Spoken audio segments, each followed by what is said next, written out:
Jared Polin, FroKnowsPhoto.com, and I'm here with another Weekend Top 5 brought to you by Adorama Picks. That's where I get hardback books just like this. This is that 12 by 9, so it's full frame when I open it up, and it's the 76 pages, 75 page book. I don't know. It's the big book. Really awesome photos. Great product. Love what they get there. So this weekend was it was the weekend of July 16th and 17th, and the theme was signs. And there was a ton of great sign images here, and it was really hard to break down everything into 5, or to pick the top 5, because not only was I looking for the great sign photos, but other great photos from the weekend. Let's get into last week's, and I'll tell you the winner, and then I want to reiterate something about this whole weekend thing. So the winner of last weekend's free prints from Adorama Picks is Majitsu for this portrait. There was nobody even close to the votes that this first shot got. Really great portrait. Loved it. And, you know, congratulations, Majitsu. You are winning some free prints from Adorama Picks and a random person, which I already selected, to win prints as well, that left a comment in the Facebook comment box below is Ryan Ball. So Ryan, you will be winning some prints from Adorama Picks as well. So back to the top 5 from this week. Let me just tell you guys, when I pick a theme, I'm trying to pick something that everybody can go out and photograph. So the reason that I limit it to just the weekend or your off times, as I say, if it's Friday after work or you're on vacation, it's okay to post. Just specify that, you know, you were off from work or it was after work. But Saturday and Sunday are the main shooting times that I'm looking to get the photos from. So if people are posting photos from 2 years ago, 3 years ago, 2 months ago, 3 weeks ago, that's not the point of this. You can post those pictures in other sections of the forum if they fit.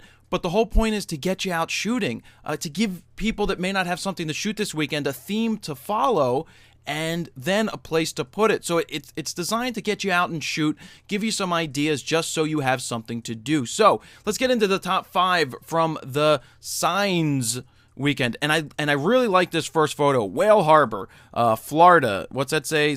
Blah blah blah blah. Florida. Rusty 4. What I found interesting about this sign photo is not only is it a photo that involves the sign, but it involves the scene that talks about the sign or explains what the sign is. You can see that it's Whale Harbor. Okay.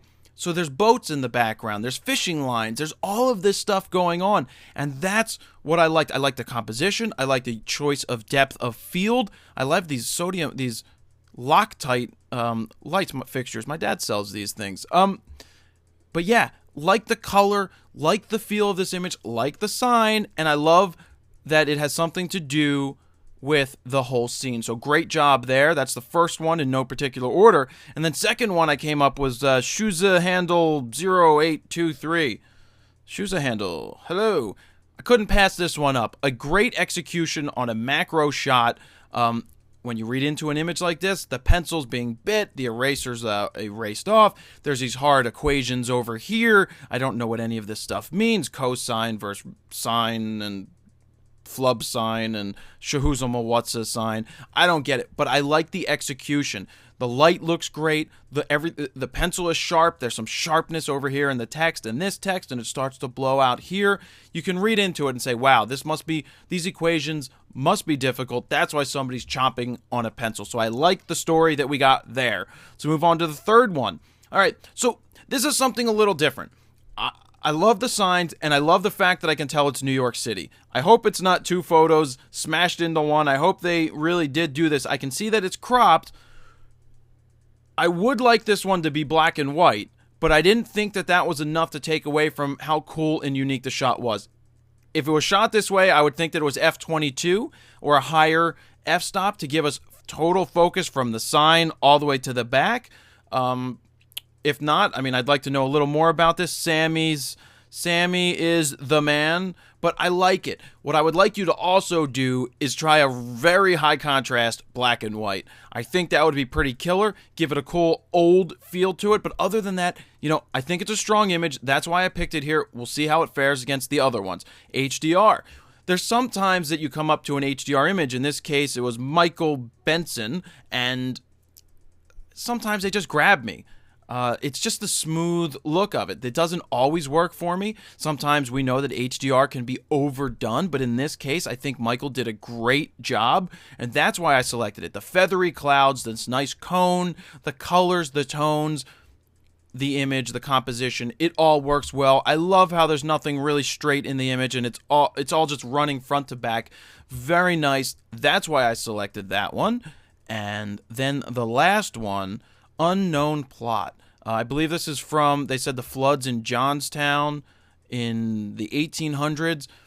Again, this is where a sign is basically the background is demonstrating what the sign is all about. So these are people that died that I guess couldn't be ID'd back then, and they were buried in unknown plots.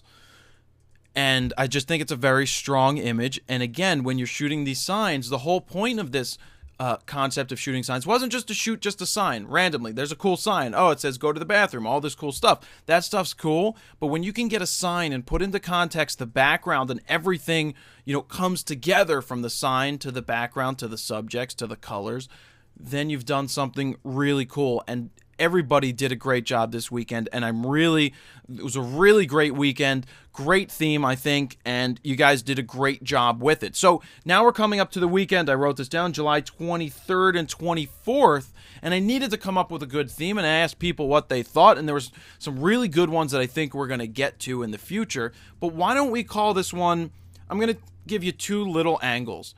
We're going to call it portraits. Okay, I would like to see random portraits. Get this. You go up to a random person somewhere. I know it's difficult, but this will get you the ability to, work with your subjects better. If you find a random person on the street, in the park, somewhere, please be careful when doing this. If they don't, if you kind of don't feel comfortable doing it, then don't do it. But if you have a random person on the street, you walk up to them and you go, listen, I'm doing an assignment to get a random street portrait or a random portrait of a person I do not know. I want to see what you come up with. For those of you who may not want to do that, just a portrait in general will be the theme. But I think, have fun with it. It's a really good experiment to go and have to talk to somebody you don't know and ask to take their photo. Because, again, you have a couple minutes to do it, and you don't know the person. But it could lead to something really cool, some really cool images. And who knows, maybe these people could be somebody with a business and they may want to hire you. You never know. Just be very careful. All right? Be very careful. I hope it doesn't, I hope there's no issues and all that good stuff. Just be careful who you talk to, especially if you're not old enough or not that old. Just be careful talking to random people. I don't advocate doing it if you don't feel comfortable or you're not with an adult or being supervised. I hope that covers everything that needs to be covered. So, as always, put them up in the weekend section in the forum. The top 5 again. That one, this one, this one, this one, and this one. Again, those themes, you can play it back and hear it. But yeah, portraits or random portraits of people on the street. Awesome. Can't wait to see what you guys come up with. Send them in. Great job. And good luck with those Adorama picks winning. And by the way, to vote, we're still going to do the like system. That worked pretty well last week. So like the number down below in the Facebook. I'll go to the old one and I'll just show for the people that don't know right here. If you don't see a box to comment in, just click on add a comment. This is where you'll do it. This was number 1, so people clicked like because they liked number 1. If you liked number 2, go click number 2. But also leave a comment below it so that you're entered to win some free prints from Adorama Picks, which are selected randomly. So definitely do that. Good luck. Can't wait to see what you guys come up with. Jared Polin, FroKnowsPhoto.com. See ya!